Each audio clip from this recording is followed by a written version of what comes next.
see if the microphones work. Say something. Something. You. Oh my gosh, she's cooked. Has anyone ever called you attractive for someone of your skin color? Have the lights ever gotten turned off in class and people in the class joke as if they can't see you? Has a stranger ever touched your hair and asked, I love your hair like this, why don't you straighten it all the time? These type of statements are called microaggressions. My name is Madison, and this is Kaylana. Today we're going to be talking about what microaggressions are and how they can affect everyone.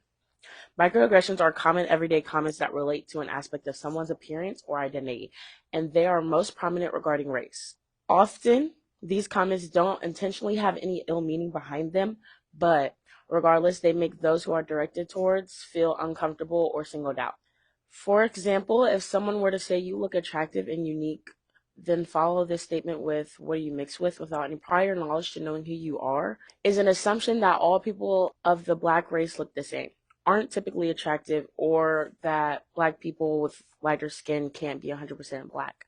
All these statements are rooted in stereotypes and misconceptions. Another example of a microaggression is improper use of AAVE. AAVE stands for African American Vernacular English. The most prominent examples of this are the terms period or girl bye. These were terms typically used by black people but became adopted by non-black people. Misuse of these terms can come across as rude even if they weren't meant to be. Often, non-black people will increase their usage of AAVE when around black people, which can be demeaning. If you greet your black friends with, what up, homie, followed by dapping them up, however, around your non-black friends, you greet them with hello and a handshake, this is an example of microaggressive behavior in the form of code switching. At the same time, one can commit a microaggression by invalidating a person's use of their own language or vernacular, saying something like, why can't you be quieter and speak using proper English?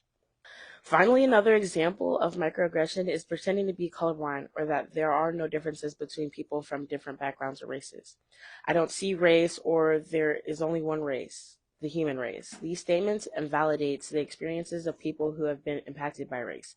It is also used to make non-white Americans assimilate to dominant white culture values. Microaggressions may seem subtle to the people that use them, but they are harmful to the people that receive them.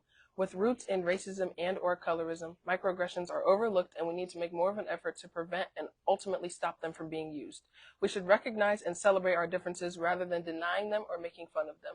The most important thing is to listen when others tell you that you committed a microaggression or have offended someone from a different culture or race from you. To wrap things up, we have a couple of questions for you. Have you ever experienced or participated in a microaggressive conversation? How can you learn more about other cultures without committing a microaggression?